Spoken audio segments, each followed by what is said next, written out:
Hi. నాకు ఒక చిన్న డౌట్ వచ్చింది. ఒకసారి స్కిప్ చేయకుండా చూడండి, మీరు కూడా ఆలోచించండి. ఇంతకుముందు ఒక హాఫ్ అన్ అవర్ అవుతుండొచ్చు మేబీ, నేను ఆఫీస్ నుంచి రావడం జరిగింది. ఇంటికి వచ్చాక ఇంట్లో ఎవరు లేరు, ఊరెళ్ళారు. సో రాగానే యాజ్ ఇట్ ఈస్ ఫ్రెష్ అయిపోయి వచ్చి సోఫాలో కూర్చొని ఒకసారి ఆలోచిస్తున్నాను, అసలు ఏంటి, ఏం చేశాము ఇప్పటివరకు, ఏం చేసాము, ఏం చేస్తున్నాము అని. ఎప్పుడు పరుగులు పరుగులు పరుగులు, జీవితం అంతా పరుగులదే. ఏం సంపాదించాలి, ఏం చేయాలి, ఎక్కడి నుంచి ఏం తీసుకొచ్చాలి, ఏ విధంగా చేయాలి అని మన ఓన్ హ్యాపీనెస్ కూడా ఒకానొక టైంలో వదిలేసడం జరిగింది. ఇప్పుడు ఆలోచించితే ఇప్పుడు ఏముండదు. సో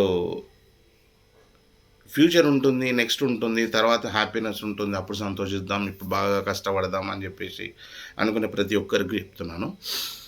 ఒక 200 సంవత్సరాలు, 150-200 సంవత్సరాలకు నాకు తెలిసి మనం ఉండం. మనమే కాదు, నాకు తెలిసి మన పిల్లలు కూడా ఉండకపోవచ్చు. బహుశా దేవుడి దయవల్ల మంచిగా ఉంటే సంతోషం, ఉండకపోవచ్చు. సో అట్లాంటి సిచ్యువేషన్లో మనం పోయాక మనకు సంబంధించిన ఆర్నమెంట్సే కావచ్చు, బైకే కావచ్చు, కారే కావచ్చు, ఇల్లు కూడా కావచ్చు, ఎవరు తీసుకుంటారో తెలియదు. అంటే తర్వాత మన తదనంతరం మన పిల్లలకు వస్తుంది, వాళ్ళు ఉంచుకుంటారా అమ్ముతారా తెలియదు. మనం సొంతంగా ఇష్టపడి కట్టిన ఇల్లు కాదు మనది, మనం అనుకున్న బైకు కాదు, మనం అనుకున్న కారు మనది కాదు.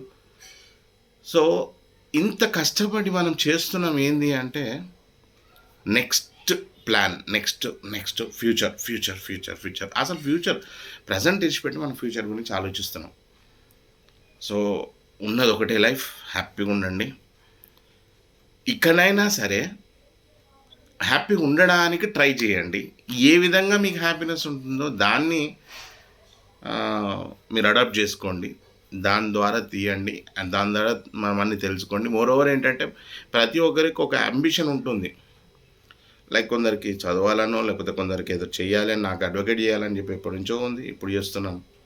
సో నేను అనేది ఏంటంటే ప్రతి ఒక్కరికి ఒక అంబిషన్ ఉంటుంది. అంబిషన్ ఫుల్ఫిల్ చేసుకోండి, హ్యాపీగా ఉంటుంది కదా, సాటిస్ఫై ఉంటుంది మనసులో. అబ్బా నేను అనుకునే సాధించిన అని. ఇన్ని సంవత్సరాలు, దగ్గర దగ్గర 30 సంవత్సరాల తర్వాత నా ఎడ్యుకేషన్ లైఫ్కి ఫుల్ స్టాప్ పెట్టి మళ్ళీ ఇప్పుడు ఆ ఫుల్ స్టాప్ని కామగా మార్చుకొని ఇప్పుడు చేస్తున్నాను. సో ప్రతి ఒక్కరు కూడా ఆ విధంగా చెయ్యాలి అని నేను అనుకుంటున్నా.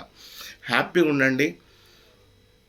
ఎక్కడెక్కడైతే మనం ప్లాన్ చేసుకున్నారో, ఎక్కడెక్కడైతే మీరు ప్లాన్ చేసుకున్నారో వీటిని మళ్ళీ ఒకసారి గుర్తు చేసుకొని రీయాక్టివేట్ చేసుకోండి, వాటిని యాక్టివేట్ చేయండి. ఇకనైనా హ్యాపీగా మన కోసం కూడా కొంత కొంత భాగం అనేది కేటాయించుకుంటే ఇంకొన్ని రోజులు హ్యాపీగా ఉంటారు, హ్యాపీగా ఉండాలనుకుంటున్నా. సో ఇది కరెక్ట్ అనిపిస్తే మీరు ఎవరితోటైతే వెళ్ళాలి అనుకుంటున్నారో, ఏ ఫ్రెండ్స్ తోటి అయితే మీరు మూవ్ అవ్వాలనుకుంటున్నారో వాళ్ళకు కూడా షేర్ చేయండి. అందరు హ్యాపీగా ఉండాలి. Bye, take care all.